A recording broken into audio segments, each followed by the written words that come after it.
Hi everybody, and welcome to the end of the day 10 of the Legends of Novus Kickstarter campaign.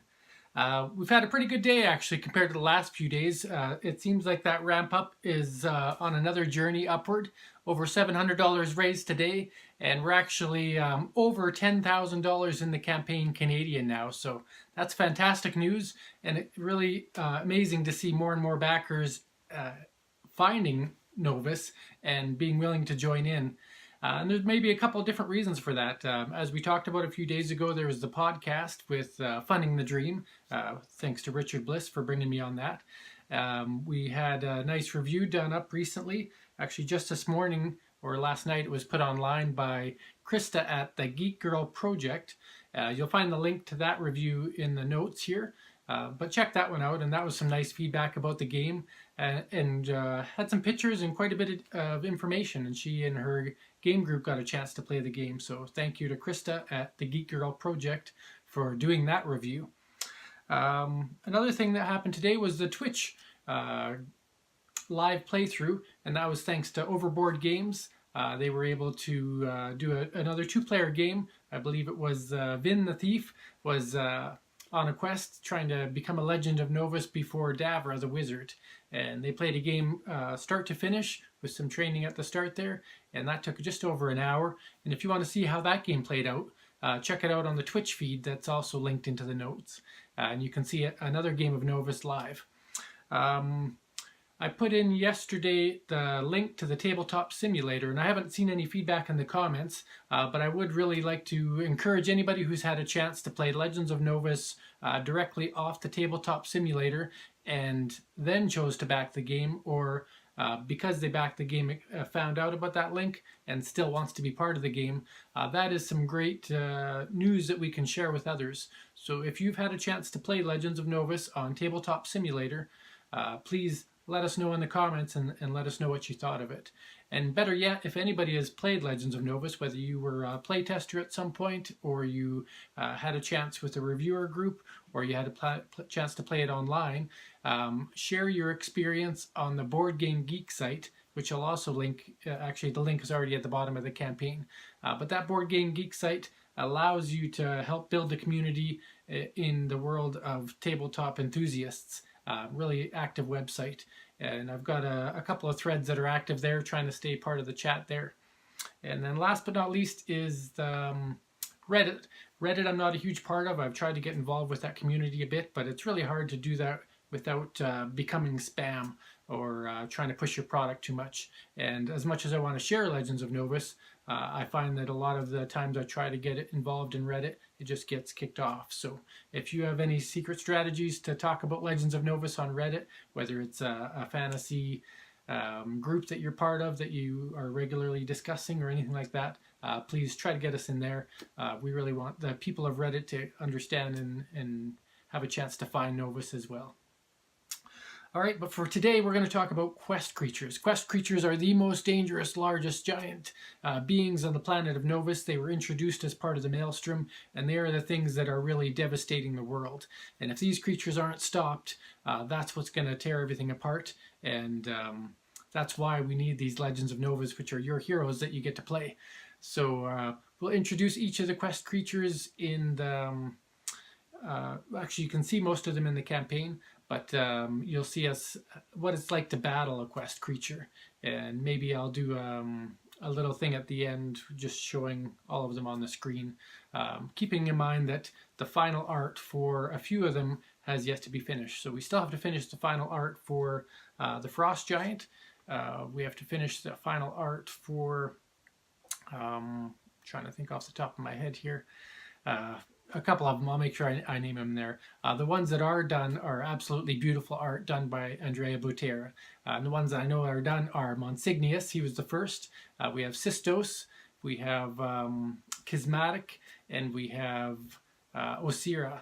So those are the ones that were done start to finish by Andrea already, and he's currently working on Kronig, the ice giant.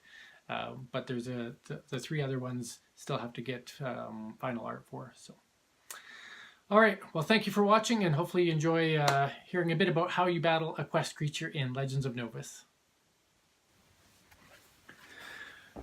Hello everybody.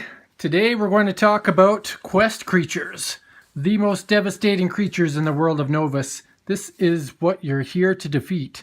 You're not going to defeat every one of these creatures every game, but you will see them and they'll be available to fight every game. From Scary Lich Lord, Kismatic, to the Krager Beast, the Ice Beast near Donetsk. We have the Jungle Worm that lives near in Wakan. We've got Kronig, the Ice Giant, again down in the frozen area. Monsignius, the Volcanic Dragon, down at the Claw of Kadar. We have Sistos, the Scorpion Spider, who lives in the Forest of Delusion. Asmakai, the Mind Crusher. He lives way up in the demonic Temple of Sik. And of course on the cover art of the box, Osira, the Sea Hydra, which lives up in Skull Rock Island. For today, we're going to do a sample battle with Barrick battling against Osira the Sea Hydra. He just decides this is the one he needs to take down. He happened to be in that place at the right time, and the pressure's on from his opponents, also trying to become Legends of Novus at the same time. And in this game, it's a bit of a race to see who can get to 25 experience first, but also who can also defeat a quest creature. So if we take a look at the board state right now, Barrick is sitting at exactly 20 experience. He has not yet defeated a quest creature, and his opponent is about to win the game. So he managed to make it to Skull Rock Island last turn, and so if he defeats Osira, you can see that she is worth 5 experience points. She's a beast to contend with, having 20 combat bonus plus an ability here we'll talk about. But if he does that, he will get to 25 experience, and that will grant him a victory for the game because he would have met the 2 conditions, defeating at least 1 quest creature and having 25 experience. Now this is a 2 to 5 player mode I'm talking about, not solo mode. All right, so he's made it here. He's decided he's going to explore. When you explore Skull Rock Island, if Osira has not been defeated yet, you must fight Osira. So that is what he's about to do. If we take a look at Osira close up, she is considered a monstrosity creature, and there are certain classes and cards that'll be important too. She has what's called a multi-headed attack. So when she rolls for combat, you must roll 2 dice for her, and she gets the higher result. So she gets to take away that randomness just a little bit and makes her attacks stronger in essence, because if she would have rolled a 2 and she gets to roll a 2 and a 5 instead, she gets to take that 5. So essentially her rolls will be stronger. And also your class bonus doesn't apply this battle. So for Barrick, for example, he has a class bonus right now of being a spiritual saint. He has a class bonus of +1. So that +1 will not apply to him this battle. All right. So that is Osira's powers. He doesn't have to roll anything. There's no D10 special attack that he has to roll, but those other things will have an impact on this battle. So then let's take a quick look at Barrick. What does he have equipped to fight this battle? Well, he's got an array of things here. You'll see he has the Pegasus magical ally, which he acquired when he became a spiritual saint. He's got an enchanted helmet. He's got a feral wolf, and you may wonder, why does he have a creature attached to him? Well, that is a special ability from the spiritual saint. He was able to acquire that earlier in the game. He has a spirit hammer, usable only by priest class, that grants him a +3 to attack. If he was fighting a demon or undead creature, he would have gained a bonus, but he's not. So he has that to go with. He has leather armor, and you might see something below that leather armor is another body item, and that's a belt of strength. So that allows him to equip a second piece of body armor. So he's got that bonus there. He's got a potion of strength. A potion of strength is something that you can use after you roll and will give you a bonus in combat. Now, because we're at the end of the game for Barrick, he's going to lose if he doesn't win this turn. Is the situation we put him in. He's going to use this potion of strength anyway. And then last of all, he has a ring of awareness, which allows him to gain extra experience, but doesn't have any impact this battle. So when you add all that up, it turns out to be +17 is his combat strength. We're going to take the 1 off just for visual purposes on the board here, because Osira removes his class bonus. So right now, Barrick has a +16 to his attack roll against Osira's +20. So Beric is already at a disadvantage. He's going to drink this potion of strength right now. He doesn't have to. Keep in mind that you can drink this after your die roll. But again, I'm doing it beforehand just because of the state of the game for Beric right now. So what it's going to say is he gains +5 combat for the turn. And if he wins a single round of combat, he wins the entire battle. That doesn't matter in regular encounters, that only matters in quest battles. So if you get a potion of strength, they're very useful in quest battles, because normally when you fight a quest creature, it is a best of 3. It's not like a regular encounter. Beric has to defeat Osira 2 times out of 3, or Osira has to defeat Beric 2 times out of 3 to be victorious. So all that being said, let's do a mock battle. Beric is battling Osira. There's no special D10 effects to roll, which means we go right into combat. Beric is green, Osira is orange. And again, I've described it before, but the best way I like to assess combat is the difference of the 2 dice. So let's say we're drinking this potion to give Beric +5 for the turn. He's at 21 combat for the turn, and Osira is at 20 combat. We're just going to add 1 to Beric's die, because that's the difference between the 2.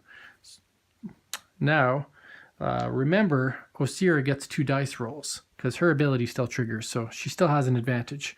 We're going to roll Beric's die first, because he only has to roll once. So Beric has a 1. What does a 1 mean in Legends of Novus? A 1 for a character means a tragic failure. He has done something wrong in combat, and no matter what Osira rolls, he is not allowed to win this round of combat. But Osira had an 8 and a 1, and creatures in Legends of Novus do not suffer tragic fails, only characters do. But on the opposite side, characters always win ties, so there's things to be said there. So Osira, even if he hadn't rolled a tragic fail, if he had been able to add his combat modifiers, he would have been at a 2, and Osira would have been at an 8. So Osira still won the first round. So then we move on to the second round of battle. Come on, Beric, show us you got what it takes. Beric has rolled a 1 again. That's not cool. And Osira has rolled a 3 and a 4. So Osira still won the battle, or won the round of battle. So she is victorious. Beric has been defeated and was unable to win the game, which means the next person that goes might win the game, because that's the situation we put him in. What happens when you get defeated by a quest creature? It's the same as any other creature. There is a defeat condition. So Beric went up against the mightiest of the mighty, and although he didn't die, because you don't die in Legends of Novus, when you get defeated, the people recognize that you might not be strong enough or smart enough or capable enough to be a Legend of Novus and help them save the world from these creatures. So in this case, defeat means -4 experience. And that's pretty devastating when you're at this stage of the game. But it's not as bad as if you were to die and have to start over. So it also creates an incentive to be very cautious when you go to fight these creatures. You can't do it too early, because if you get defeated, it puts you behind in the game. So again, when we're talking about how do you influence the game, how is there strategy, how do you avoid luck? Well, a bad representation of luck was rolling 2 1s. That doesn't happen very often, at least it shouldn't. But deciding when to fight these combat creatures, and if you have the equipment, such as him having the potion of strength at hand, are the things that you're looking at to bypass just pure dumb luck and going for strategy wins.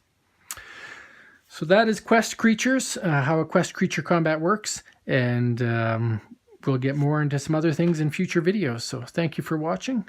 Have a great day.